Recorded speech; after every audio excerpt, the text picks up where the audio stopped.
you'll be setting off yourself quite soon to come to London and take part in the protest?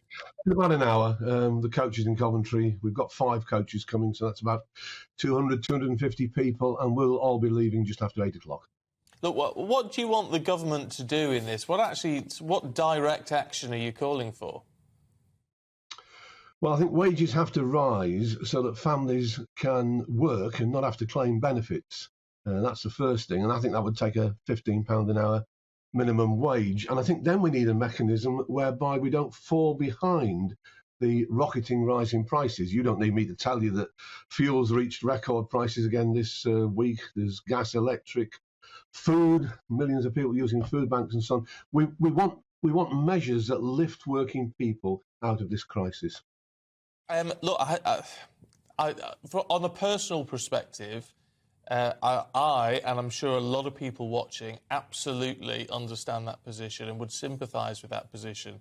But what we're told by the economists is pay rises at the moment will do nothing but boost inflation, which is going to make it worse for everybody, including those people who then ultimately get a pay rise.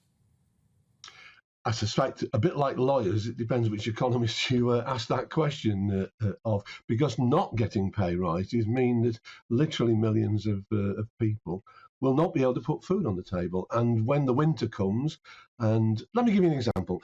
My gas and electric bill is going to go up to about £3,000 on the 1st of October, twice what it was at the beginning of this year. Now, I'm with a firm called EDF, and EDF is actually publicly owned. It's nationalised. It's just not nationalised in this country. And whilst my bill went up 54%, in France, where EDF is nationalised, the government said it could only go up by 4%. So there's an example of what the government could be doing. It should be taking essential firms like gas and electric back into public ownership and then protecting millions of families against these huge price rises. Well, it's the front page lead of the Daily Telegraph this morning. We must not bow to the strikers, says Treasury. You're not going to actually convince them to do that, are you? Well, let's see. I mean, we've got a government of millionaires, or actually, if you take the Chancellor and his family, nearly billionaires. So it's not surprising that they don't feel the same pressure as your listeners are going to feel. There was a big poll on the BBC last night. I'm sorry to quote an alternative news source, but it was bigger than normal opinion polls. About 4,000 people asked. 82% of people asked said they think wages should rise to keep pace with inflation.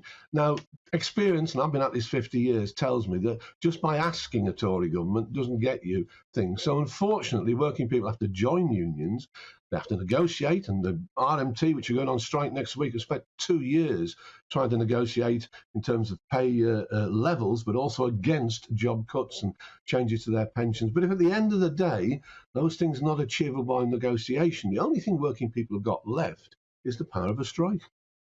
It does all boil down to money on whichever side of the table you sat on. I mean, in terms of increasing salaries, well, that's going to cost a lot of money, and so we have to ask, where does that money coming from? In terms of doing things like, renationalising energy companies, well, again, I mean, that's going to cost billions of pounds. You can't just take them over. You need to buy them back. It might sound good on paper, but it's wishful thinking, isn't it? Let's look where the money is then. Over the last 10 years, the oil and gas companies in this country have given £200 billion in dividends to their shareholders. If they were in public ownership, we could use that level of money not only to accelerate the move towards cleaner electricity, but to cut working people's bills. That's the sort of measures I'd like to see take place. Well, the reaction from a lot of our viewers is, as Stephen was saying earlier, we can see your point of view, except that we have been through an extraordinary time in the last 2 years. And I know that strikes are meant to be disruptive, but is now the time to be banging the drum at the moment for more money when clearly the country has been through an unprecedented financial crisis? I don't think it's over yet. The last 10 years in general, after the crash in 2008, we had a decade of austerity, and most of our families lost about 10% over that decade. This year, we're on track to lose 10% in 1 year, 10 times as bad as what we've had in the last 10 years. So I think, regretfully, industrial action is necessary. I think more's coming, because it's not just the RMT workers next week.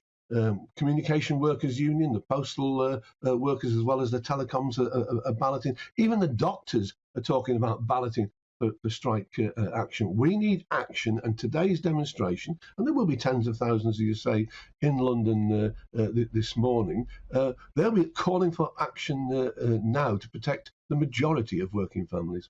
Instead of calling for more money, would a solution that would satisfy you and your members be something along the lines of tax cuts? I mean, a lot of people have been taken out of the national insurance bracket. The limits to that have been raised. What about reducing income taxes? What about reducing green levies on fuel? Things of that nature, which would save a lot of money for a lot of people. Well, I think, regretfully, those sort of tax cuts tend to affect the better off to a larger extent than those who really need this money.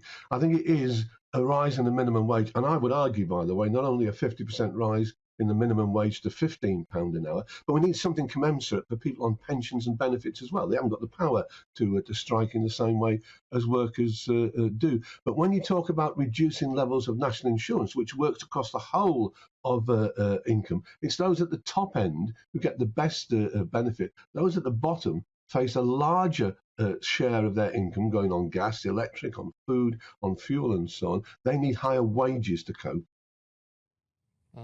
Welcome to the GB News YouTube channel. You can watch us live 24 hours a day, catch up on your favourite shows and join in the conversation in the comments below. Don't forget to subscribe and you'll never miss any of our exclusive content.